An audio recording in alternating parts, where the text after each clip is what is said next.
Avez-vous déjà ressenti que votre intelligence vous isole plutôt qu'elle ne vous connecte aux autres? Avez-vous remarqué que plus vous pensez par vous-même, plus cela semble déranger votre entourage? Aujourd'hui, vous comprendrez pourquoi cela se produit et découvrirez la vérité cachée derrière la solitude de ceux qui refusent de vivre dans la médiocrité. Avant de continuer, je vous demande de faire 3 choses. Laissez un like, abonnez-vous à la chaîne et activez la cloche. Cela vous garantit de ne jamais manquer de contenu qui remet en question la façon dont le monde pense. Ensuite, je veux que vous commentiez « Je ne me diminuerai pas ». Ce simple commentaire est un engagement envers votre authenticité et un avertissement au monde que votre esprit ne sera jamais contrôlé. Être intelligent devrait être un cadeau, mais cela devient souvent un fardeau. Dès le plus jeune âge, ceux qui voient au-delà de l'évidence réalisent que leur façon de penser les place dans une position d'isolement. Le monde ne récompense pas ceux qui défient les normes, mais ceux qui s'y conforment. Pensez profondément. Remettre en question les vérités acceptées et refuser de suivre le courant social transforme quiconque en un étranger dans son propre environnement. La société valorise la conformité, pas le génie, et ceux qui osent briser ce cycle deviennent une nuisance. Le grand piège de cette malédiction est que l'intelligence ne vient pas avec des réponses, mais avec des questions. Plus quelqu'un comprend le monde, plus il perçoit ses défauts, ses contradictions et les mensonges qui maintiennent le système en place. Alors que beaucoup vivent dans une bulle d'acceptation passive, ceux qui pensent trop sont constamment en conflit, non par choix, mais parce que leur existence même remet en question la médiocrité environnante. Lorsque vous refusez d'accepter que c'est ainsi que les choses sont, vous devenez une menace. La solitude de l'intelligence ne vient pas d'un manque de compétences sociales, mais de l'absence de connexion réelle. Les petites conversations semblent vides, les blagues dénuées de sens sont forcées, et les cycles répétitifs de comportements prévisibles de la société deviennent épuisants. Être entouré de gens mais se sentir seul est la réalité de ceux qui ne s'intègrent pas dans le moule de la normalité. La question qui demeure, cela vaut-il la peine d'être accepté, ou de rester authentique et de supporter le poids de cette solitude? L'humanité a traversé des périodes où la connaissance était une quête incessante, mais aujourd'hui, nous semblons régresser. Des études indiquent que le QI moyen de la population baisse, un phénomène appelé effet Flynn inversé. En d'autres termes, au lieu de devenir plus intelligents au fil des générations, nous perdons en fait notre capacité cognitive. Ce qui était autrefois considéré comme une pensée logique et approfondie est remplacé par une gratification instantanée et une consommation superficielle d'informations.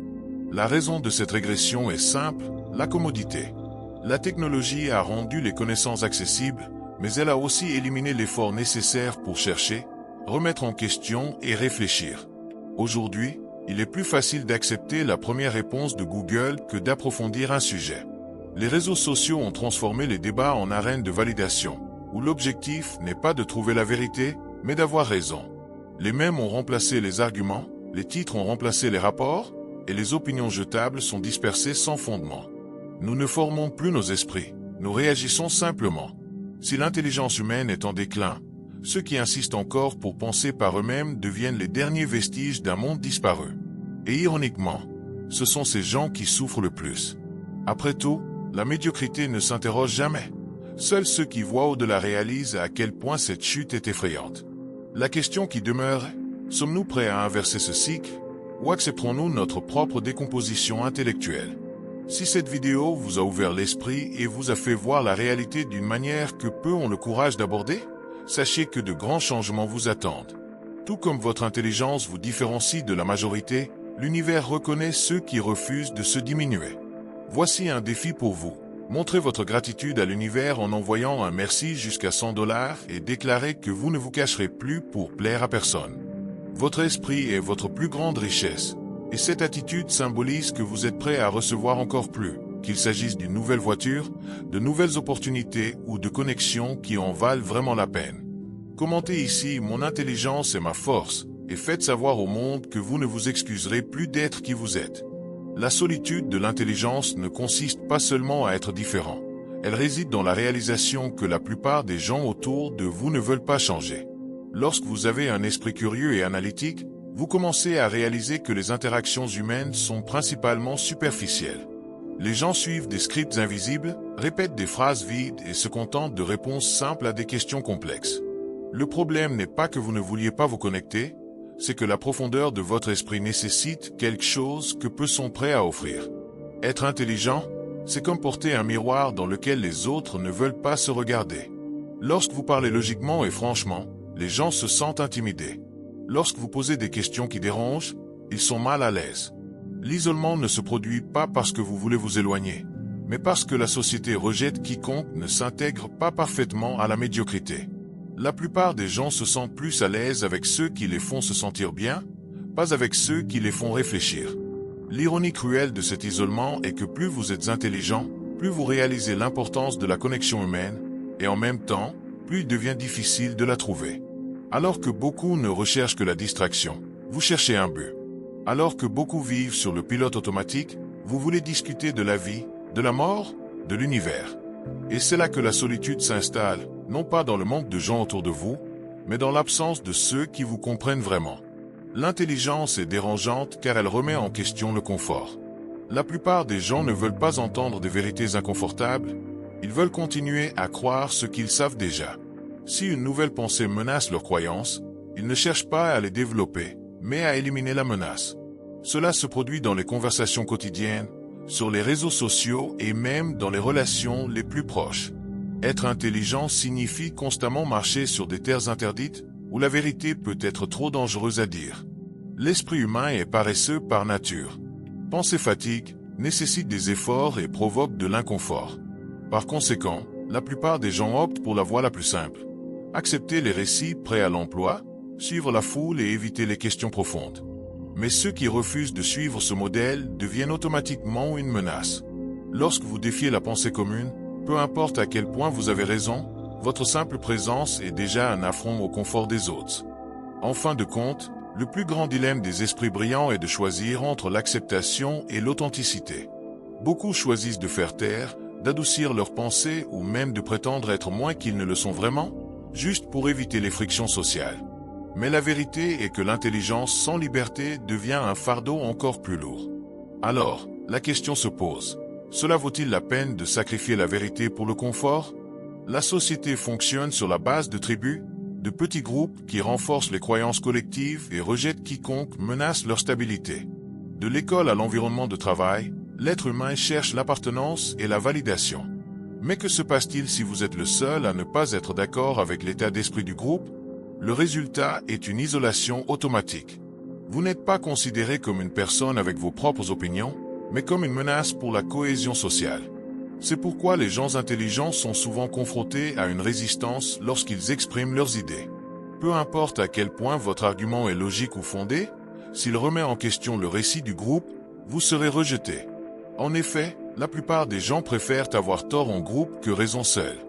Et si vous êtes quelqu'un qui interroge, qui apporte des vérités inconfortables, vous serez placé hors de la bulle. Car la vérité fait plus mal que le mensonge confortable.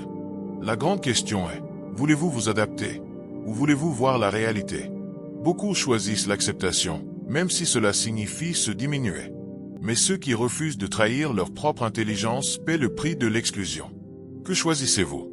Si vous vous êtes déjà ennuyé dans une conversation triviale, ce n'est pas parce que vous manquez de compétences sociales. C'est parce que la plupart des interactions humaines ne sont pas de vrais dialogues, mais des rituels. Des questions comme « Comment vas-tu » ne sont pas posées pour obtenir une réponse honnête, mais pour maintenir l'illusion de la connexion. Les gens ne parlent pas pour échanger des idées, mais pour renforcer les liens grâce à la prévisibilité. Et lorsque vous refusez de suivre ce script, vous n'êtes pas considéré comme quelqu'un de profond, mais comme un étranger, grossier ou inadapté. Le problème des petites conversations est qu'elles mènent rarement à quelque chose d'important. Parler de la météo, commenter le week-end ou faire des blagues sans substance sont des outils sociaux pour éviter le silence, pas pour stimuler la pensée. La société apprécie ceux qui jouent ce jeu, ceux qui rient au bon moment, posent des questions superficielles et ne brisent pas l'harmonie superficielle des interactions quotidiennes. Mais que se passe-t-il si vous ne voyez pas de sens à cela? Et si votre désir est d'explorer des idées plus profondes? Malheureusement, cela peut rendre les autres mal à l'aise. Le monde n'est pas habitué aux gens qui parlent avec intention et écoutent avec une véritable curiosité. Si vous posez des questions qui nécessitent une réflexion ou répondez directement sans filtre social, vous devenez rapidement un point en dehors de la courbe. Non pas parce qu'il y a quelque chose qui ne va pas chez vous, mais parce que la plupart préfèrent l'illusion de la connexion à un véritable échange d'idées. La question est, devriez-vous vous adapter à ce jeu ou continuer à rechercher des conversations qui valorisent vraiment votre temps? Personne n'aime se voir comme paresseux, mais la vérité est que la plupart des gens évitent la pensée critique parce que cela demande des efforts. Remettre en question des vérités établies, changer d'opinion et rechercher de nouvelles perspectives nécessite du travail. Donc, quand quelqu'un qui pense profondément entre en scène, cela peut générer un inconfort immédiat. Non pas parce que vous avez tort, mais parce que votre présence expose à quel point les autres se sont habitués à accepter le monde sans le remettre en question.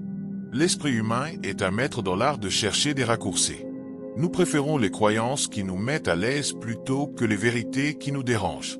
Lorsque vous refusez d'accepter des explications superficielles ou posez des questions qui n'ont pas de réponse facile, vous forcez les gens autour de vous à faire face à quelque chose qu'ils évitent depuis longtemps, la possibilité qu'ils aient tort. Et au lieu de remercier pour cette opportunité de croissance, beaucoup préfèrent vous étiqueter comme arrogant ou problématique. Car il est plus facile d'attaquer le messager que de faire face au message. Ce mécanisme de défense sociale est ce qui maintient la médiocrité en vie. Alors que certains choisissent la zone de confort mental, d'autres, comme vous, choisissent la route la plus difficile, celle de la pensée critique. Mais ce chemin peut être solitaire, car tout le monde ne veut pas regarder dans le miroir de sa propre paresse mentale. La question est, cela vaut-il la peine d'ouvrir les yeux des autres, ou est-il préférable de les laisser dormir? L'arrogance n'a rien à voir avec l'intelligence, mais avec la perception.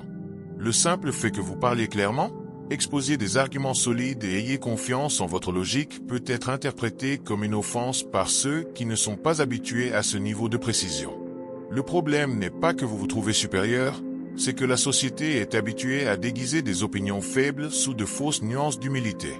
Nous vivons dans un monde où des opinions sans fondement sont acceptées parce qu'elles sont censées être sympathiques, et où des vérités inconfortables sont rejetées parce qu'elles sont exprimées fermement. Lorsque vous vous exprimez directement et sans insécurité, vous défiez cet équilibre. Les gens qui fondent leurs croyances sur les émotions plutôt que sur la logique interprètent cela comme une menace. Au lieu de contre-argumenter avec des faits, ils préfèrent vous disqualifier en disant que vous êtes arrogant ou difficile à gérer. Mais l'ironie est que la véritable arrogance est précisément de ne pas vouloir apprendre. Ceux qui vous critiquent pour être trop précis s'arrêtent rarement pour considérer que ce sont peut-être eux qui ont besoin d'élever leur niveau de pensée. En fin de compte, être qualifié d'arrogant n'est souvent pas le reflet de votre attitude, mais de l'insécurité des autres. Et la grande question est, devriez-vous adoucir votre intelligence pour être accepté, ou continuer à être qui vous êtes vraiment? La manipulation ne se produit pas seulement dans les grands schémas de pouvoir. Elle est présente dans tous les détails de la vie quotidienne. De l'école au marché du travail, nous sommes conditionnés à suivre des règles qui n'ont pas été établies pour nous aider, mais pour nous garder prévisibles et faciles à contrôler. Lorsque vous commencez à voir ces modèles et refusez de les suivre aveuglément, vous devenez automatiquement un problème. Non pas parce que vous faites quelque chose de mal, mais parce que vous jouez à un jeu différent. La société opère sur un modèle de conformité. Vous devez travailler sans poser de questions, consommer sans réfléchir et socialiser sans créer de friction. Et ceux qui refusent d'être manipulés, qui posent trop de questions ou n'acceptent pas les explications superficielles, sont marginalisés. Non pas parce qu'ils ont tort, mais parce qu'ils sont imprévisibles. Et l'imprévisible ne peut pas être contrôlé. Si vous avez déjà senti que votre simple existence dérange, sachez que ce n'est pas un hasard. Le monde aime ceux qui s'adaptent, pas ceux qui défient. Et la question est, cela vaut-il la peine d'essayer de jouer le jeu, ou vaut-il mieux suivre votre propre chemin? Même si cela signifie marcher seul, être retable est devenu un modèle social. Mais qu'est-ce que cela signifie vraiment? En théorie, être une personne accessible et comprise par les autres est positif. Mais en pratique, cette exigence devient souvent un outil de nivellement par le bas. Ce que la société appelle être comme nous signifie souvent « ne me rendez pas inférieur ». La vérité est que les personnes très intelligentes ou talentueuses sont souvent poussées à se rabaisser pour que les autres ne se sentent pas mal à l'aise. La société s'attend à ce que vous prétendiez en savoir moins que vous ne savez, que vous évitiez d'exprimer des opinions tranchées et que vous ajoutiez toujours un « je pense » ou peut-être avant toute déclaration, tout cela pour ne pas paraître intimidant. La question est, pourquoi elle? Excellence est-elle considérée comme un problème? C'est le piège de la relatabilité.